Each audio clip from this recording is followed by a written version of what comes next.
సజ్జన్ జిందాల్ పైన వచ్చిన ఆరోపణల నేపథ్యంలో జగన్మోహన్ రెడ్డి పైన సజ్జల రామకృష్ణారెడ్డి పైన ఇద్దరు ఐపీఎస్ అధికారుల పైన కూడా పాత్ర ఉందని వాంగ్మూలం ఇస్తున్నారు.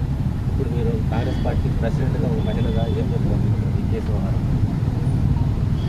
ఒక్క మహిళ కాదాంబరి అన్న ఆవిడ ఒక మహిళ.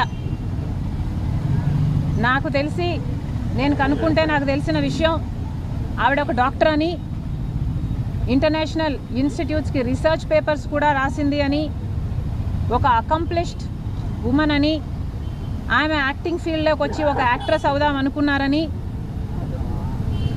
నాకు అర్థమైన విషయం. అలాంటి ఆవిడ నన్ను ఎక్స్ప్లాయిట్ చేశారు అని ఒక కేసు పెట్టబోతే అది పెద్ద మనిషి సమాజంలో ఆర్థికంగా బాగా గట్టిగా స్ట్రాంగ్గా ఉన్నవాడు కాబట్టి తొక్కాలని చూశాడు అని నాకు అర్థమైంది.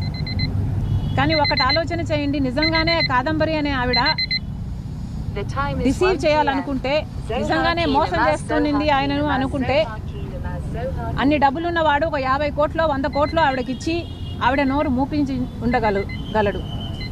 కానీ ఆవిడ ఏ ప్రెషర్కు లొంగకుండా నాకు న్యాయమే జరగాలి అని నిలబడిన దానికి ఎంత ఘోరంగా ఆవిడ్ని తొక్కాలని చూశారు. వాళ్ళ తల్లిని తండ్రిని, వాళ్ళు కూడా చిన్నవాళ్ళు కాదు. తండ్రి ఏమో నేవీ ఆఫీసర్ అట, తల్లేమో రిజర్వ్ బ్యాంక్లో మంచి పొజిషన్లో పనిచేసిన ఆవిడట.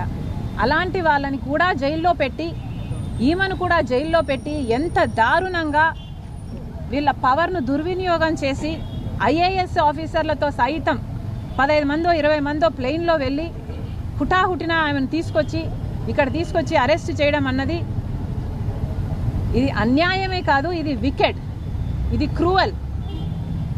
నన్నే గనక తనొచ్చి సాయం చేయమని కోరమంటే, కొట్లాడమంటే తప్పకుండా కొట్లాడతాం అన్ మై పర్సనల్ కెపాసిటీ. ఎందుకంటే తనకు అన్యాయం జరిగింది అని స్పష్టంగా అర్థమవుతుంది కాబట్టి. జగన్మోహన్ రెడ్డి గారు కూడా సమాధానం చెప్పాలి. మీరు అధికారంలో ఉన్నారు, ఐపీఎస్ ఆఫీసర్లు మీ చేతుల్లో ఉన్నారు. మరి అలాంటప్పుడు మీకు తెలియకుండానే మీ ఆఫీసర్లు సజ్జన్ జిందాల్కు సాయం చేయబోయారా? సజ్జన్ జిందాల్కు మీకు ఉన్న సాన్నిహిత్యం సంబంధం గురించి సజ్జన్ జిందాల్ గారే చెప్తున్నారు. మరి మీ ఫ్రెండ్ను కాపాడడానికి మీరు ఇంతగా దిగజారిపోతారు అని నేనైతే ఊహించలేదు. అసెంబ్లీలో నిలబడి జగన్మోహన్ రెడ్డి గారు చెప్పిన మాట, నాకు 2 కూతుర్లు ఉన్నారు, వాళ్ళకు అన్యాయం జరిగితే ఎలా ఉంటుందో నాకు తెలుసు అని చెప్పిన వాడు, పక్కన ఇంకొక ఆడబిడ్డకు అన్యాయం జరుగుతుంటే, తను హక్కుల కోసం కొట్లాడుతుంటే తప్పుడు కేసు పెట్టించి ఒక ఫోర్జరీ కేసు కోసం ఆలోచన చేయండి. ఎవరైనా ఒక ఫోర్జరీ కేసు కోసం 15 మంది ఐపీఎస్ ఆఫీసర్లు అంతవరకు వెళ్ళి అరెస్ట్ చేసి తీసుకొస్తారా? దీని మీద ఎంక్వైరీ జరగాలి. జగన్మోహన్ రెడ్డి గారు కూడా సమాధానం చెప్పాలి అన్నది మా